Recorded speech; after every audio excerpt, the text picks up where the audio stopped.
Hello, everyone. I'm Andy Olivastro, Director of Coalition Relations at the Heritage Foundation, and welcome to our today's webinar, An America Worth Loving, Civics and the Land of Hope. We're very pleased to have Angela Saylor with us, as well as Dr. Wilfred McClay, and we'll introduce them shortly. I want to just tell you a little bit about Resource Bank. Resource Bank is an annual meeting of the Heritage Foundation. We often have it in person. This year, we've moved it to a virtual format, and we thank you for joining us. It's a gathering of all the leaders of the conservative movement, and we have discussions that shape policy, build networks for the movement, and help advance liberty conversations and liberty solutions to the challenges that we face. I want to give you a couple of pointers for housekeeping purposes. Today's session is being recorded. The recording will be accessible within about 24 hours on resourcebank.org.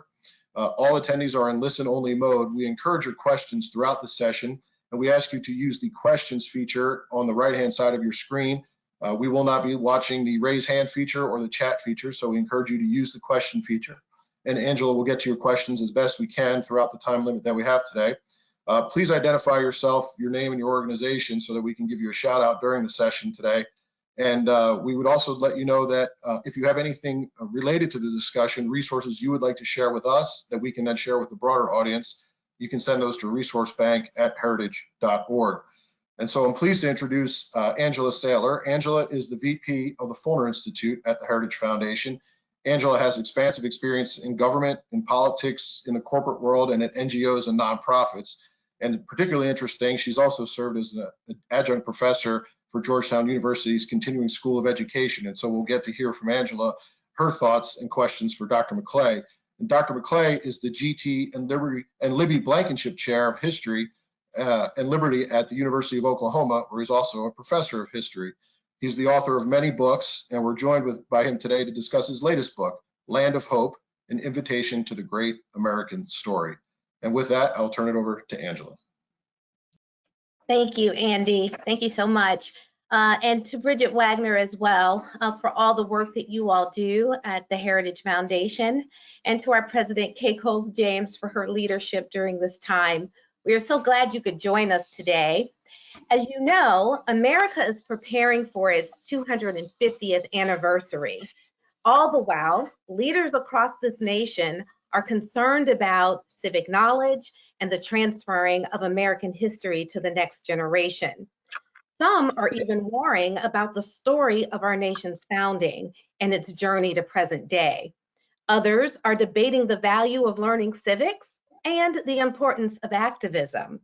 But the good news is that scholar and author Dr. Wilfred McClay has written a story about America's quest for life, liberty, and the pursuit of happiness.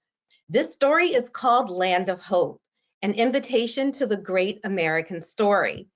Dr. McClay's masterpiece received the Conservative Book of the Year Award by ISI, Intercollegiate Studies Institute. Land of Hope promises to help us understand and appreciate America.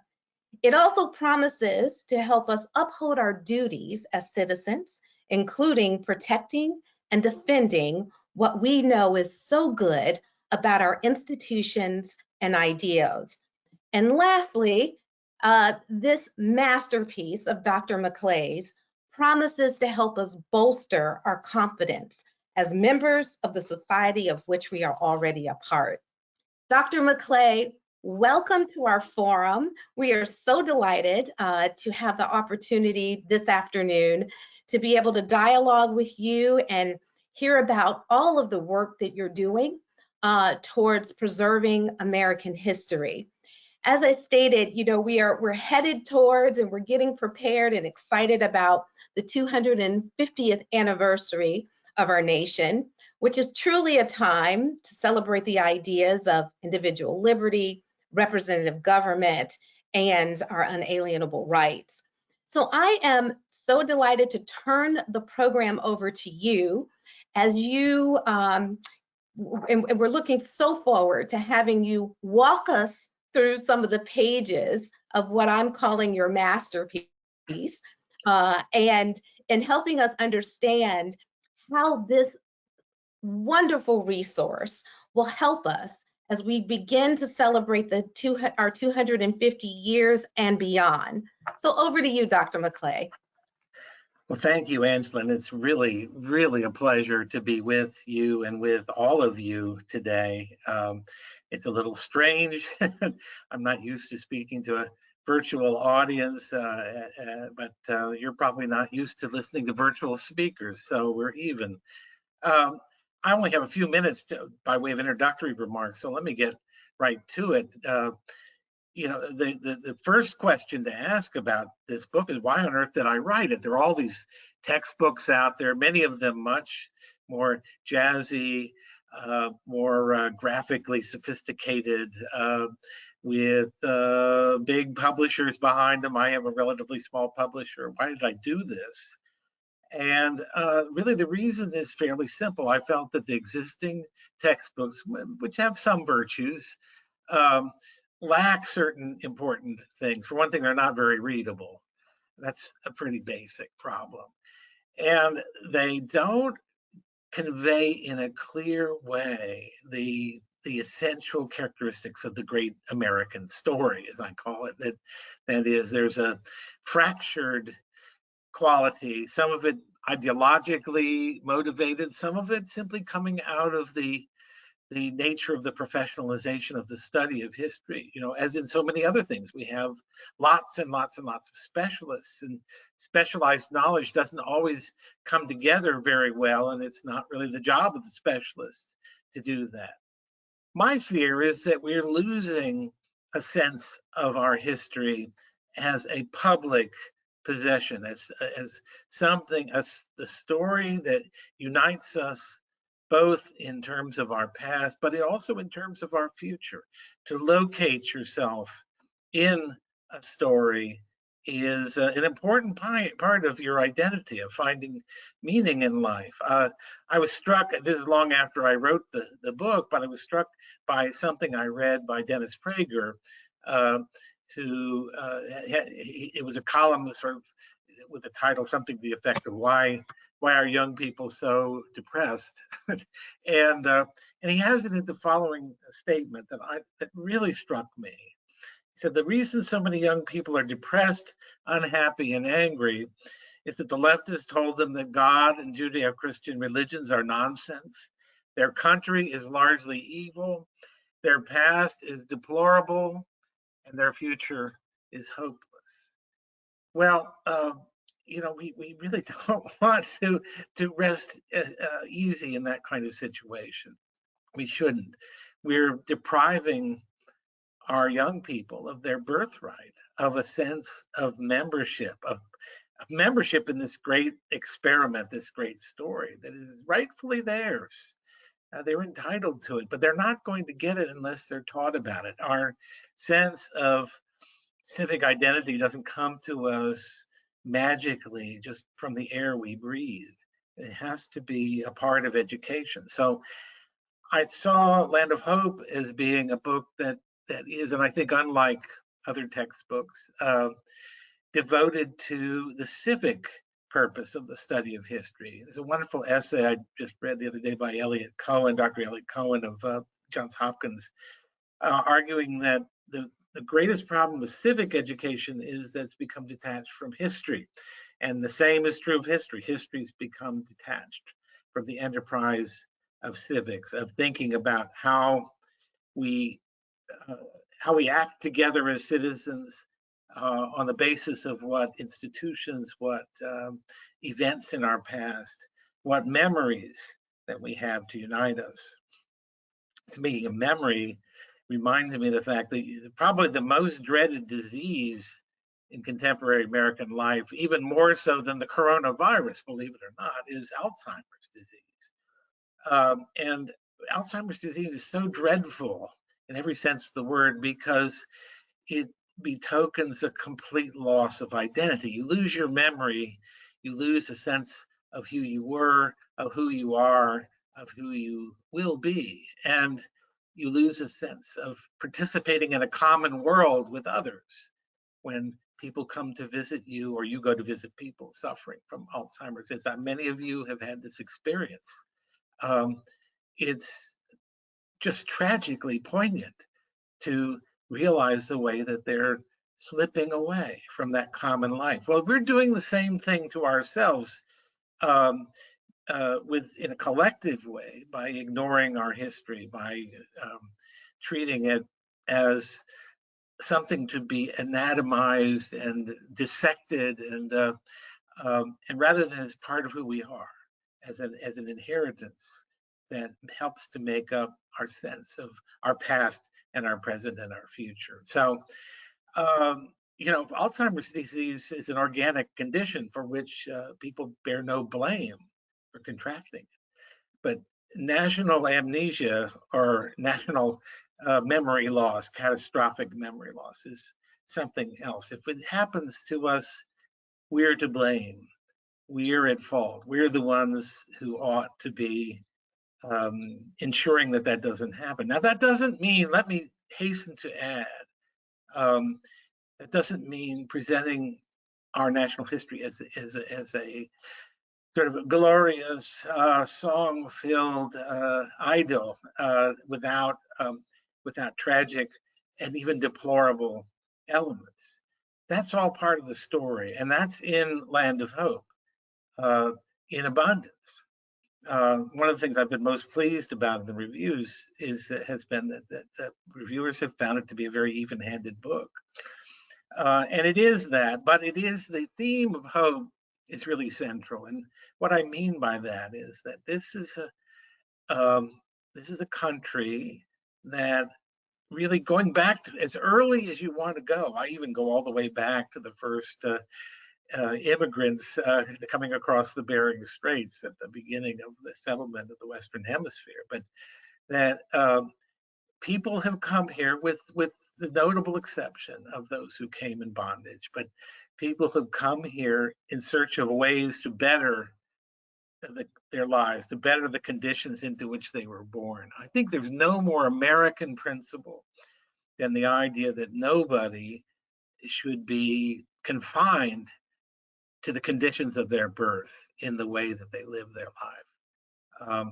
That's part of what I mean by hope, is that hope is that sense that we never have to settle for that there's always some other possibility, and that this is a land dedicated to the notion that we can explore those avenues of improvement.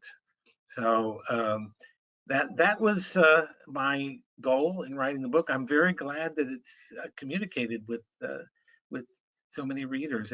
I'm grateful. I'm actually stunned and extremely grateful and humbled by it.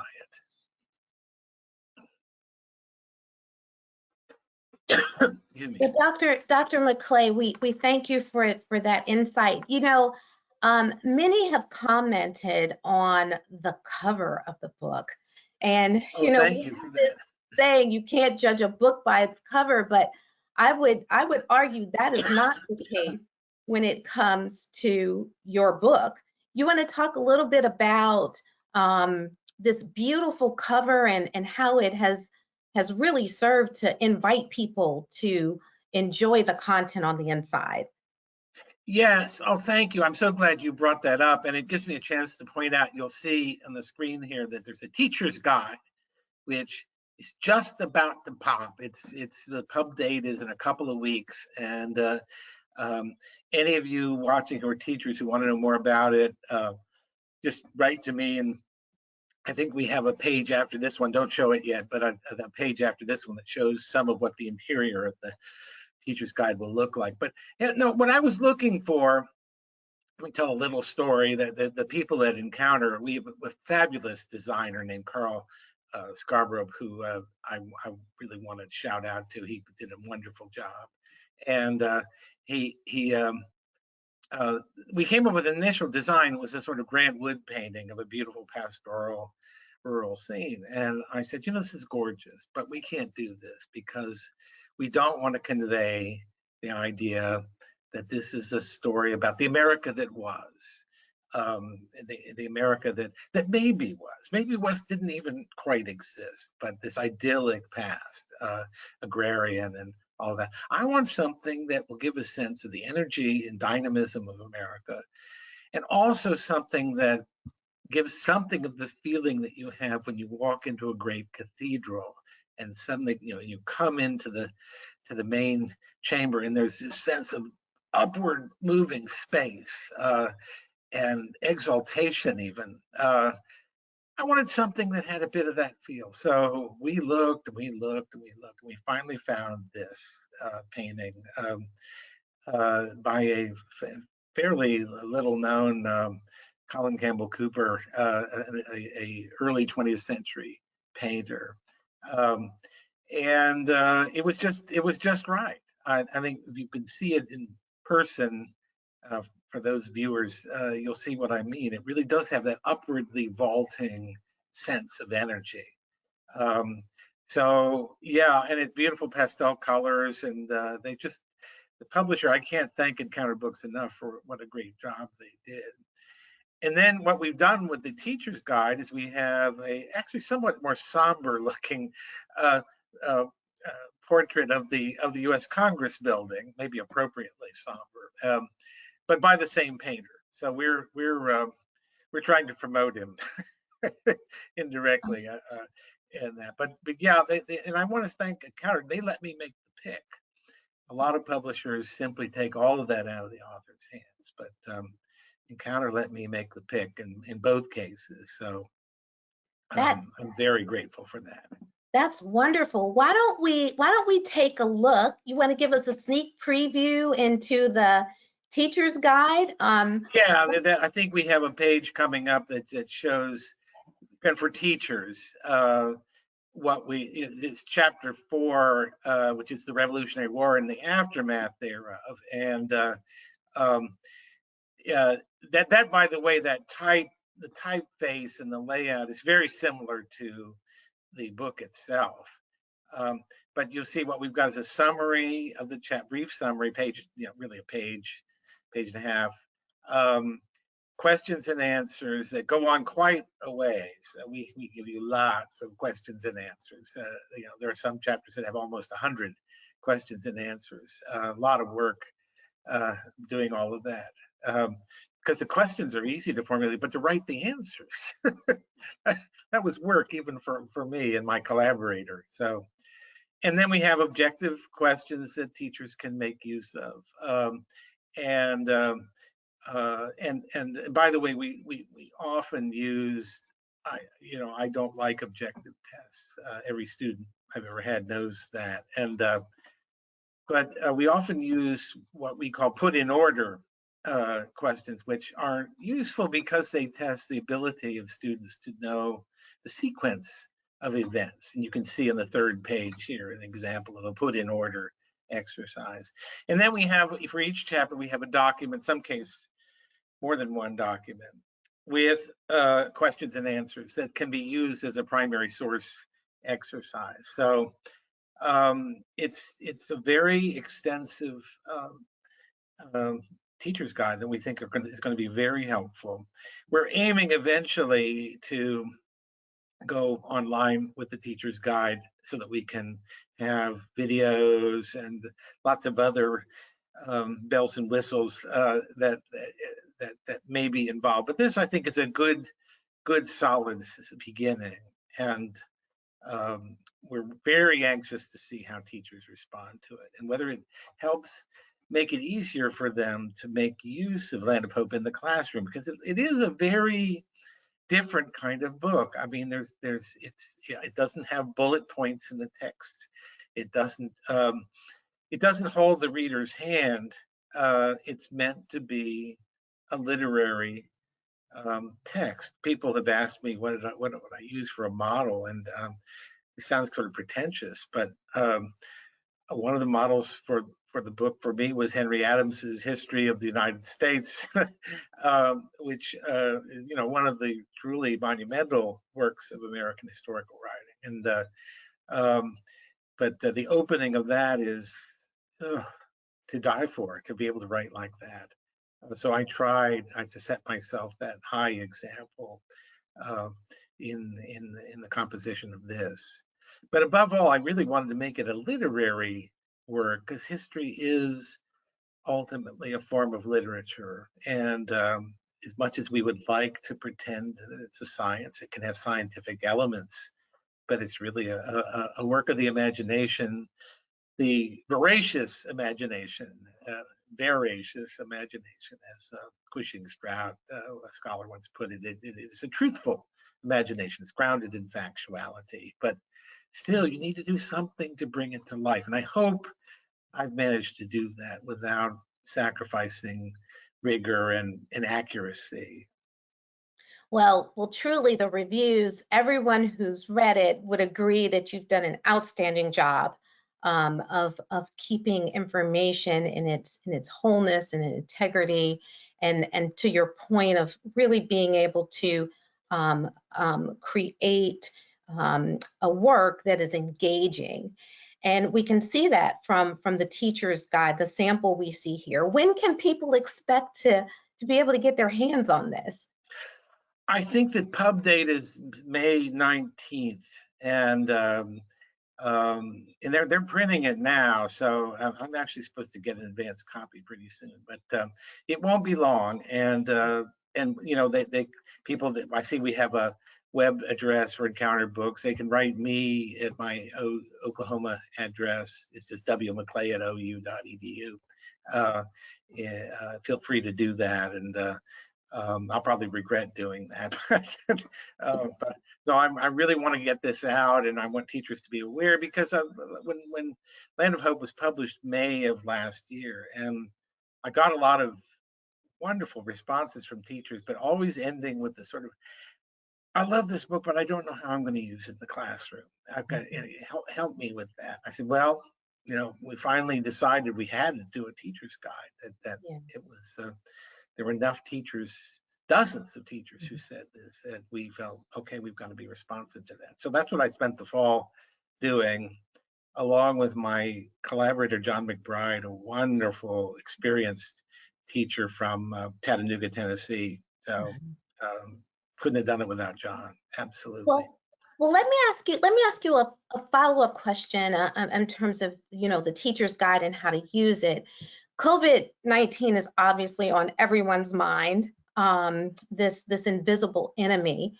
And I'm sure that people would love to hear from you as a historian, the places to go in the book Land of Hope, to show and to demonstrate and inspire children at this point in time that we've got a history of innovation and pioneering that we can draw on at this point and study to see, you know, that this nation has been built to be able to be resilient. Is there a chapter in the book, or as you talk about the teacher's guide, that you would lead people to on this subject?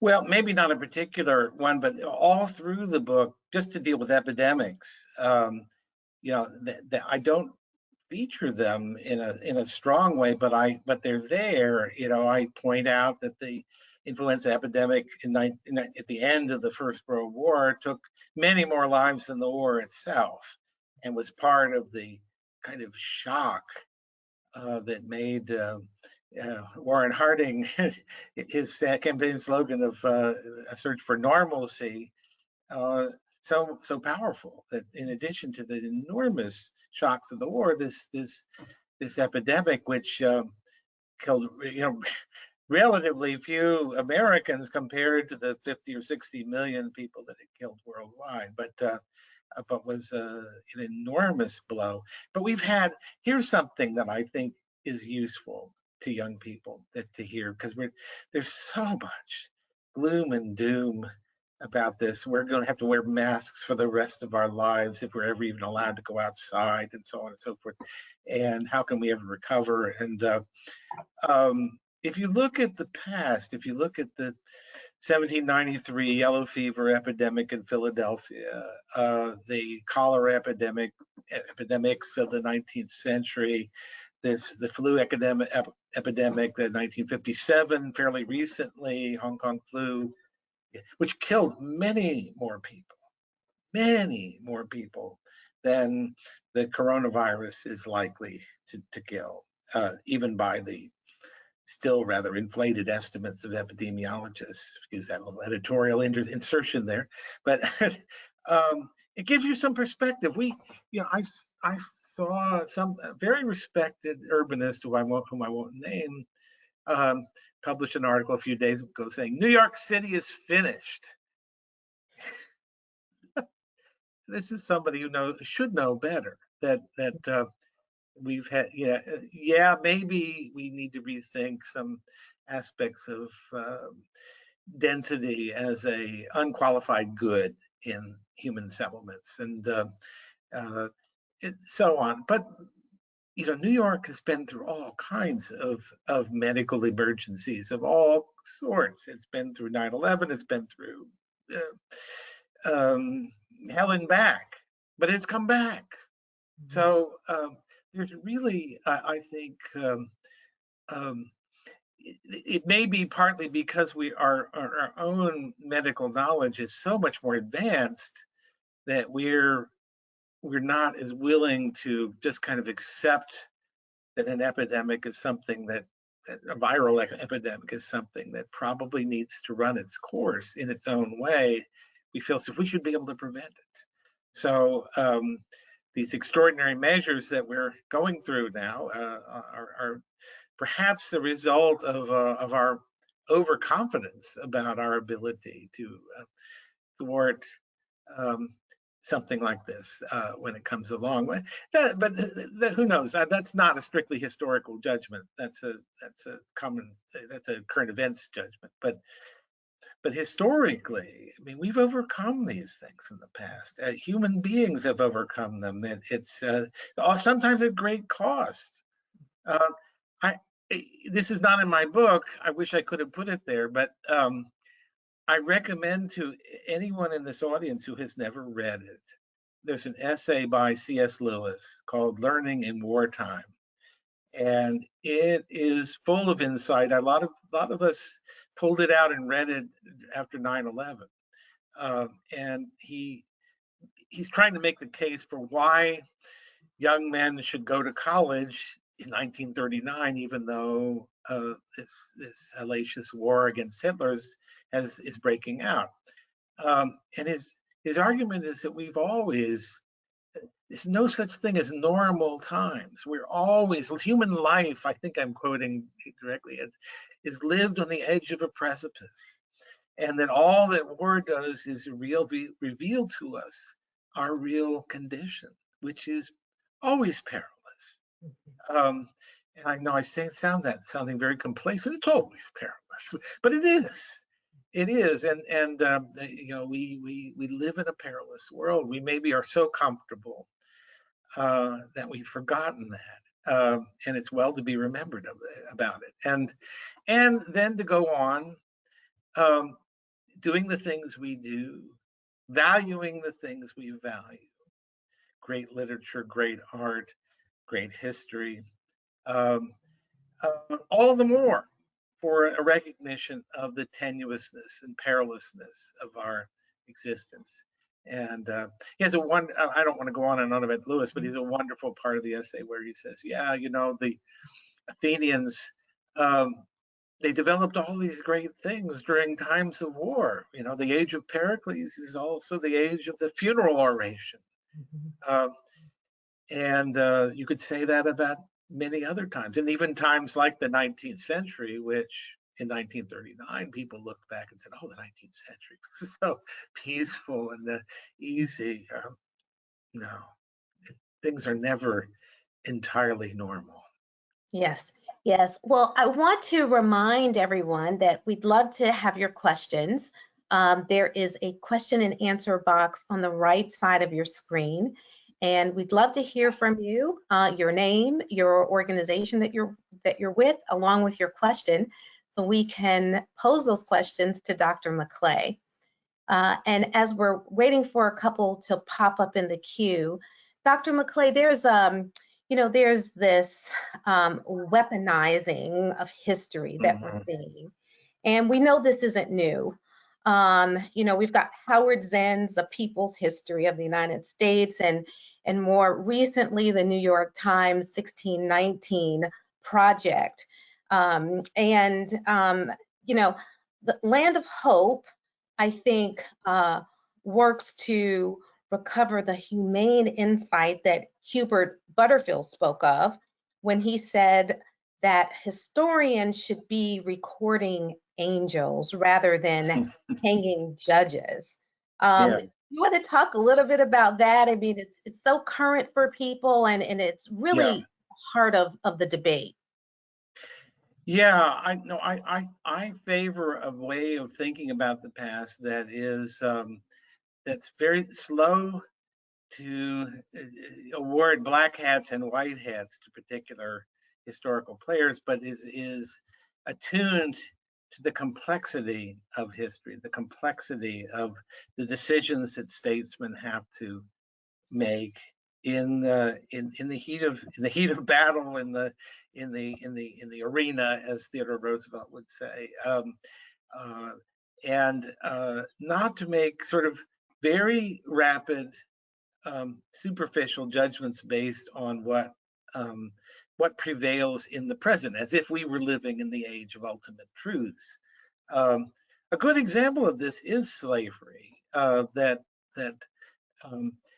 One of the things that one of the many objectionable things about the 1619 project is it doesn't take account of the fact that America was where the first abolition movement developed, and that there was a terrific diversity of opinion about slavery, but that the framers of the Constitution, there's a very good book about this by Sean Wilentz of Princeton that I think makes this point better than I ever could. That they went out of their way to use the language that they used in the Constitution to ensure that there would not be a basis for, as Wilentz said, property in man. That's actually a quote from Madison. So it does. There's no doubt about it. It does protect slavery where it already exists in certain ways, even permits the slave trade to continue for a period, and then allows for it to be eliminated, which it was immediately. So there was ambivalence from the start. Thomas Jefferson was, yes, a slaveholder. He was also an opponent of slavery in his own state. It was he who saw to it that the slave trade was abolished the moment it became possible to do it. So there is, and one of the things that I think one needs to just jump into the context and understand what people were working with, how a change that might to us have seemed, absolutely necessary, imperative to do right now, was politically not possible if the ultimate goal was to create a national union that's going to be able to endure, protect itself, and provide for the welfare of its people.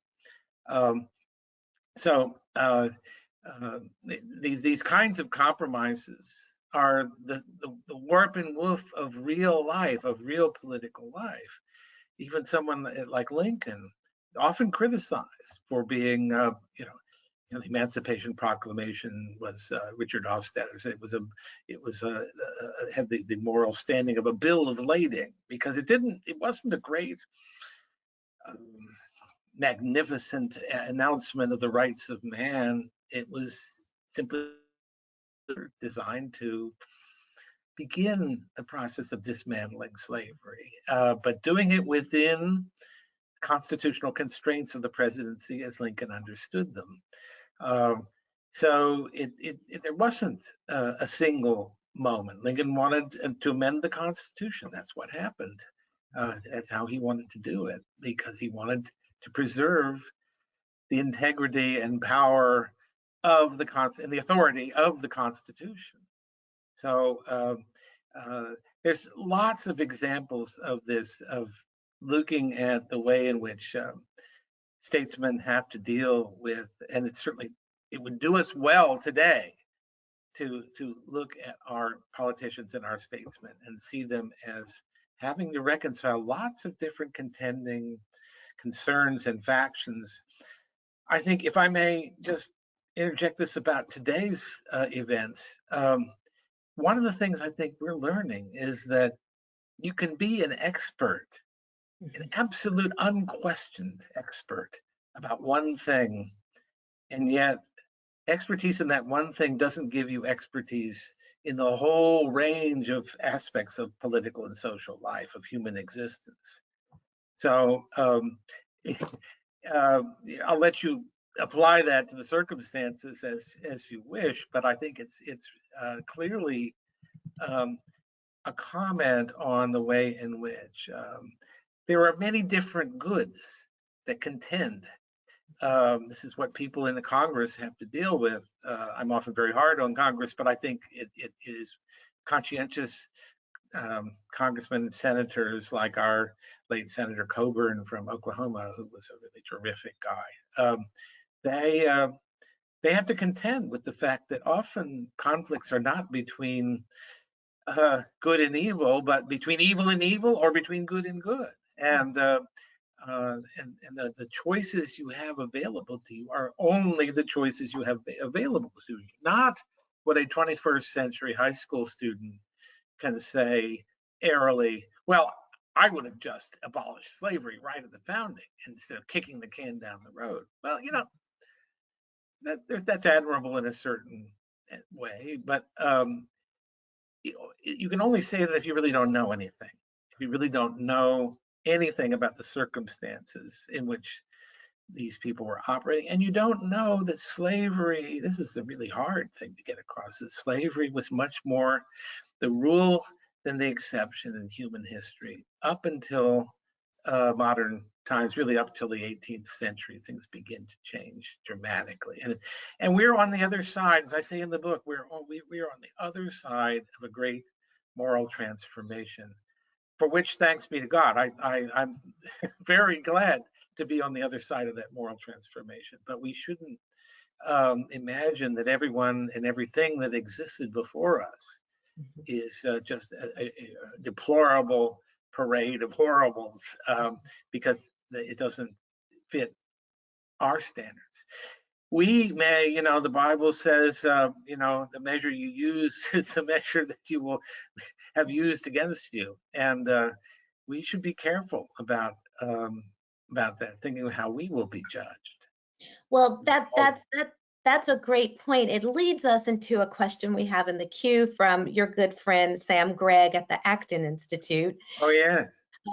He says to you, could you talk about, and first of all, he compliments you, great presentation, and says, talk a little bit about American exceptionalism and how it fits into the narrative. Well, you know, I don't make that American exceptionalism a thematic in an explicit way, but it's I think it's clear that there are ways in which the United States enjoyed exceptional advantages in its development. And continues to. I mean, I think really this notion of land of hope is another way of expressing what I think is exceptional about this country. That it is there. You can kind of unpack it. That there's the notion that we're undergirded by the idea that people can come here from other places. Imagine that, Australia, and can come here from other places and be fully Americans, maybe even in some respects better or more American than the native born. And this is certainly a theme that I bring up several times, that immigration's become, just the mention of the word, it has a bumper sticker like inflammatory quality. But you can oppose illegal immigration, you can oppose levels of immigration that you think for prudential reasons are excessive. But it's also true that immigration is part of the heart and soul of America. And that could only be the case. I can think of no other country in the world where it is much the case, as it is for us, that being born here, this is great, but being naturalized here with a sense of appreciation of what is different about this country and about the difference in the opportunities that are available to people. You know, it's phenomenal. And we never put the shoe on the other foot and think, well, you know, if I were to, I mean, I have friends who have moved to Denmark, Finland, a few other places, and they always come away from it, even if they leave America in a very bitter mood. They always come away from the experience with a deeper appreciation of the fact that it's easier to come from those countries to America and be accepted, and in a short period of time become a kind of the Hyde Park tub thumper for this is what American values are, than it is to go the other way. And that is a way in which we are absolutely exceptional. Absolutely. Lots of other things to be said in that answer that question too. And answer Thank that you, Sam. question. Well, our time is starting to run a little short, and so I'm going to combine two questions together. Hannah Fraser writes and is wanting you to kind of give us a little insight into the process of writing your book, and if there's a favorite part you enjoyed writing the most. And I'm going to add the second question from Katie Gorka on in terms of, as we close out, in terms of what should make teachers, parents, families optimistic about history and civics going forward into our 250th anniversary. Boy, that's hard. There are parts the narrative parts that I really enjoyed writing. I really enjoyed the some of the World War II and the aftermath, especially the description of VJ Day. That was something I had a lot of fun writing, and I actually did some research to kind of capture the mood with vignettes and that sort of thing. I think this is going to seem very dry, but I think what pleased me the most in the book is I was able to convey, I think, a sense in which the Englishness of America, and by which I don't mean anything racial or to some extent cultural, but in the sense that the American Revolution, the Civil War, the various conflicts between those two landmarks, but also the years since, the progressive movement, and now the effort I think that's underway that those of us who are on the right side of the center think needs to come back to a more constitutional understanding of the nation. All along we've been dealing with what I call the problem of federalism, and that is, or you might think of the problem of subsidiarity too. That is, how do we divide power and authority in the optimal way so that you could combine the advantages of self-rule, which I see as a fundamental American principle, with the advantages of combination.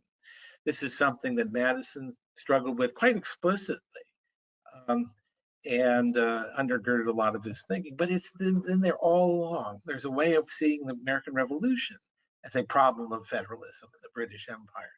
And I don't know whether this answers your question about optimism, but I think this is the fundamental question of political thought in this century and maybe the next century too. Is it, how do we manage this? That globalization is a big word, and I think it's crazy to say I'm for globalization or I'm against globalization.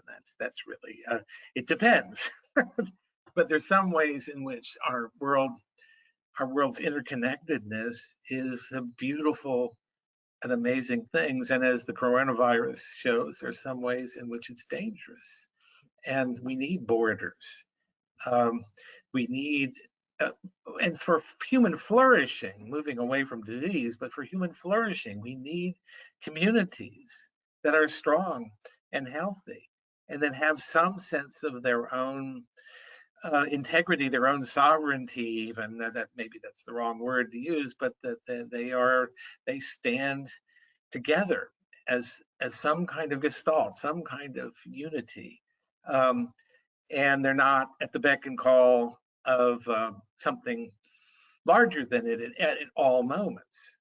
Although in some respects they are. That's why we have cities, counties, municipalities, states, regions, nation. You know, all of these different levels of organization. I think the United States is more advanced through its history as much as through its political thought in thinking through, experimenting with the possibilities there. It's something that I think our current crop of historians, by and large, see all of American history moving towards centralization and towards what Patrick Henry would call consolidation. That is a unitary national government leading to a unitary world government. And this is a pipe dream. And yet we do need to think about ways in which, you know, the EU is another example. The EU, I think, is a failure on its current terms. Does that mean there can be no European Union? Of course not. But it needs to be rethought in a more federal way. So I think the United States, we've got to be optimistic because I think we're on the forefront of thinking through this fundamental problem of political thought and political organization. Yeah. Well, again, we have thoroughly enjoyed having you, and welcome you back anytime. And again, to our participants, thank you so much for joining us. And we just want to kind of recap. Dr. McClay is saying that most definitely we should be optimistic about the future. And there is a rich history that we have to celebrate as Americans for this great country we call home. And we encourage you to get the book for your families, for your children. Read the book yourself. And teachers, most definitely use the teaching guide. We think it will enhance the experience of the children in the classrooms and also for Americans across the nation. So Dr. McClay, thank you so much for your masterpiece and for sharing this time with us. And again, we thank everyone for participating. Andy, I am going to turn it back over to you to close us out. Thank you, Angela, very much. The civics conversation is a focus of the work that you're leading at the Fulner Institute, and we know you're doing awesome work, so thank you for hosting today. Thank you, Dr. McClay. There's no better invitation to the great American story than to participate in this conversation with you, perhaps with the exception of buying your book. And so we're happy to tell everybody listening that it is available at Encounter Books and Amazon and other retailers. I want to thank everybody for joining us today. You know, at Heritage, when we began planning Resource Bank 2020, our theme was reach beyond the rhetoric, the media, and the next election. And in this virtual format, we find ourselves reaching even further on ideas and principles and in pursuit of solutions. And so we welcome your feedback on sessions you would like to hear and speakers you might like to see. And a survey will reach you by email following this event, but we encourage you also to check out this and other programs at resourcebank.org. I'm pleased to tell you that the next program that we'll do in partnership with the Fulner Institute will be May 14th at 11 a.m. And that will be Teaching American Exceptionalism with David Bobb, president of the Bill of Rights Institute, and Jeff Sikanga, the executive director of the Ashbrook Institute. So we encourage you to RSVP for that event and also visit resourcebank.org for other programming. And on behalf of everyone at the Heritage Foundation, we hope you stay well and healthy, and we look forward to seeing you soon.